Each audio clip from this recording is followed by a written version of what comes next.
Welcome to Learn Medical Spanish. Today I'm going to be going over a diabetes dialogue for internal medicine, or in other words, primary care. So these phrases actually were sent to me by a listener of the podcast who works in internal medicine. So I'm kind of relying on him to some extent, and I just made a few small changes to the phrases. So as usual, I'll share the phrases in English, and then I'll pause long enough for you to think about the translation a little bit, and then I'll share it in Spanish 2 times, pausing long enough for you to repeat it after me each time. All right, so here we go. So we're talking about diabetes for internal medicine, and here's these phrases are maybe a little out of order, but you're just going to be picking and choosing which phrases you want to use in a conversation, of course. So the first phrase is, your blood sugar is elevated. So think about how to say that in Spanish.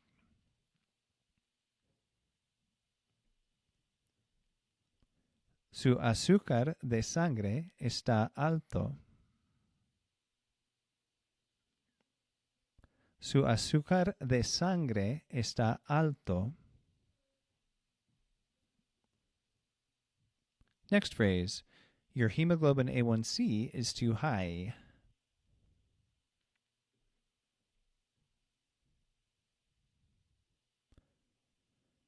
Su hemoglobina A1C está alto.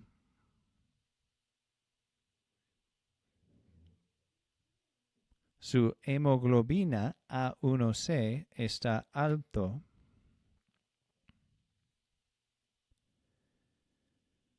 Couple notes about that. One is, as I was saying that, I realized maybe that's supposed to be feminine with alta instead of alto.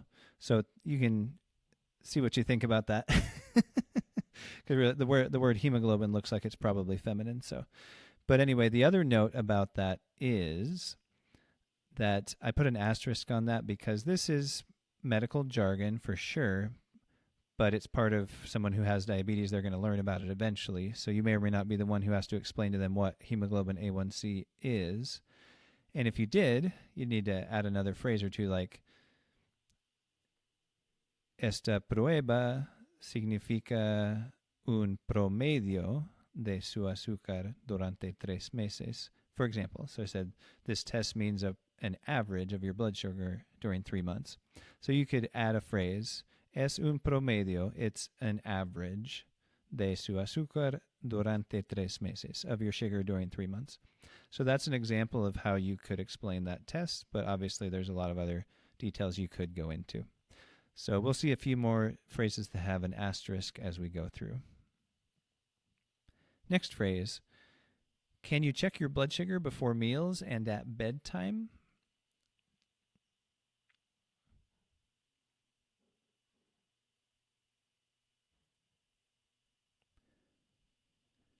¿Puede chequear su azúcar de sangre antes de cada comida y antes de acostarse?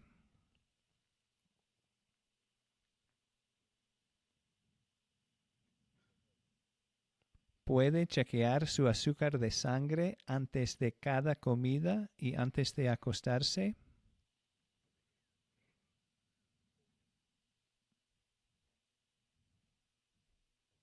So that was pretty long, but hopefully that was okay.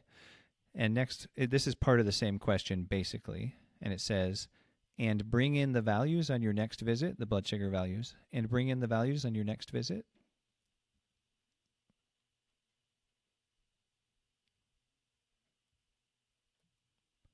Y traer los resultados para su próxima visita.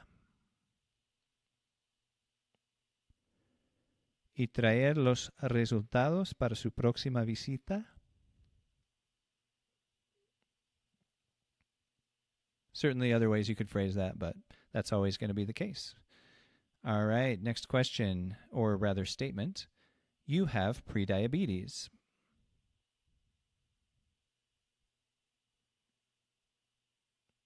Usted tiene prediabetes. Usted tiene prediabetes. So this is another case where I could have put an asterisk and said, this is kind of medical jargon and you might need to explain what this means. Just like in English, not everyone knows what prediabetes actually means, but it's kind of intuitive, right? And it might be kind of intuitive in Spanish as well. But you could say, significa que, it means that, and then say whatever. Su azúcar está alto, your sugar is high, pero no tan alto como diabetes, but not so high or as high as in diabetes. That's one example of how you would explain that. All right, so the next statement, which is related to this, after you say you have prediabetes, the next one is, you need to exercise more and lose weight so you don't develop diabetes.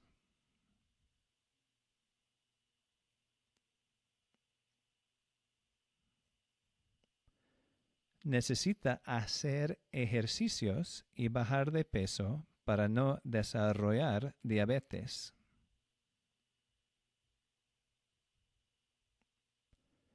Necesita hacer ejercicios y bajar de peso para no desarrollar diabetes.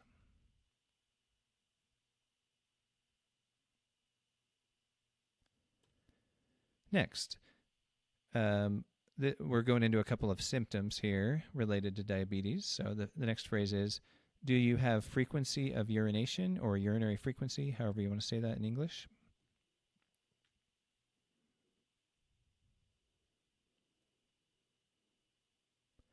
¿Tiene que orinar frecuentemente? ¿Tiene que orinar frecuentemente? Do you have constant thirst? ¿Tiene sed constante? ¿Tiene sed constante? An alternative would be tiene sed todo el tiempo, all the time. Maybe that sounds a little more natural, possibly. Next is blurry vision. So just another on the same list of symptom questions. Blurry vision.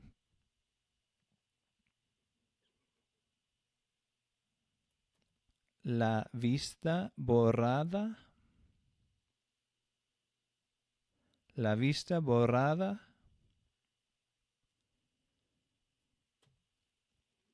All right, here's a question. It's kind of long. Part of it's in parentheses, which means you could leave that out maybe, depending on what you're trying to accomplish. Have you ever had to be hospitalized for high blood sugar or another diabetes problem?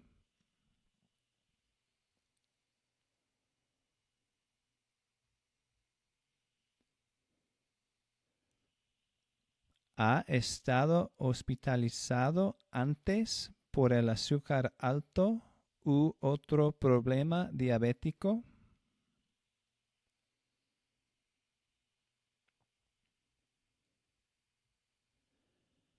¿Ha estado hospitalizado antes por el azúcar alto u otro problema diabético?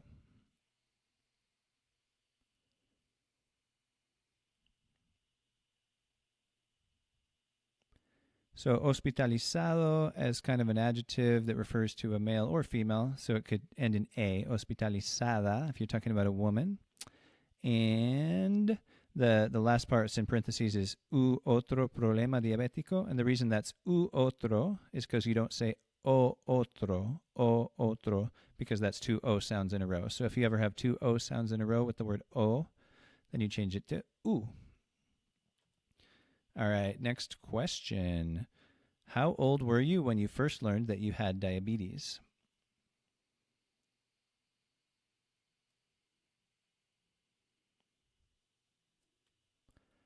¿Cuántos años tenía cuando supo que tenía diabetes?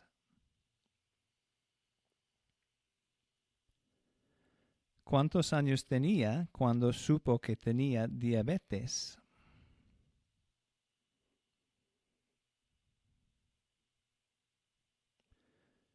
And just a little grammar note there. That's the past tense of saber, to know. And when you say saber in the past tense or the preterite tense, then it's kind of like finding out when you found out or learned that you had something. All right, next question. Do you know how to inject insulin?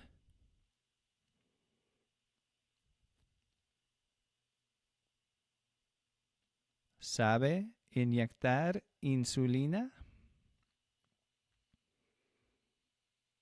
¿Sabe inyectar insulina? And you may have wanted to say, ¿sabe cómo inyectar insulina? But that's kind of a gringoism, just because we want to say that because it sounds more like the way we talk in English. And I do that sometimes, certainly.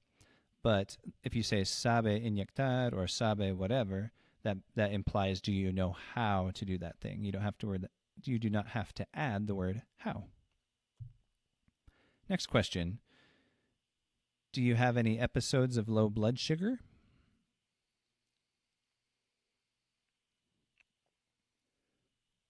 ¿Tiene episodios de azúcar bajo? ¿Tiene episodios de azúcar bajo?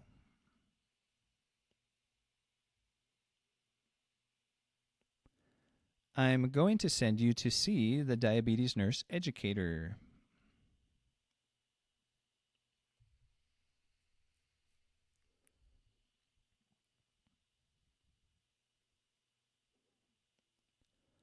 Voy a mandarle a una enfermera que enseña cómo cuidarse con diabetes.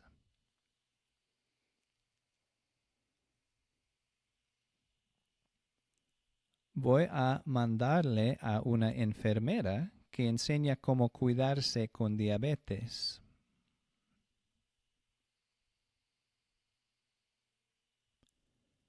So I debated a little about how to translate that, but that seems to be about the best way to say it without using any technical jargon or anything like that. All right, next question. Have you seen an ophthalmologist, eye doctor in parentheses, in the last year?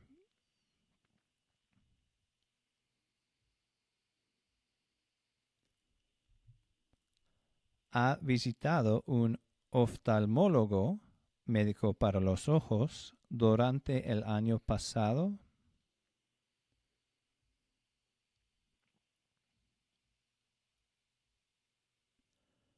¿Ha visitado un oftalmólogo, médico para los ojos, durante el año pasado?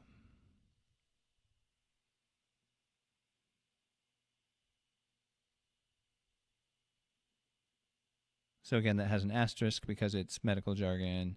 Most people wouldn't know what an ophthalmologist is in English, let alone Spanish. So that's why we have that in parentheses.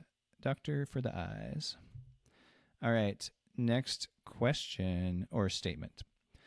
Our goal is to lower your hemoglobin A1C to less than 7%. So we already talked about hemoglobin A1C, how you could explain that, but we're using that phrase again. Our goal is to lower your hemoglobin A1C to less than 7%.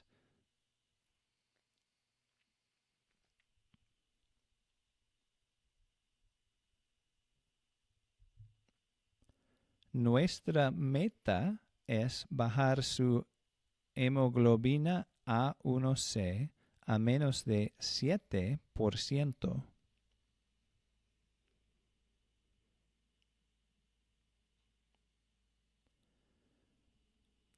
Nuestra meta es bajar su hemoglobina A1C a menos de 7%.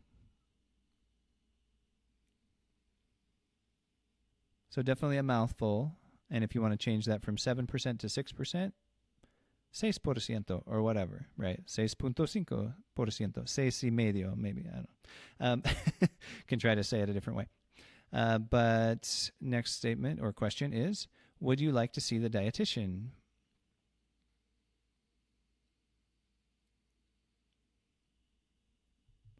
¿Le gustaría consultar la dietética?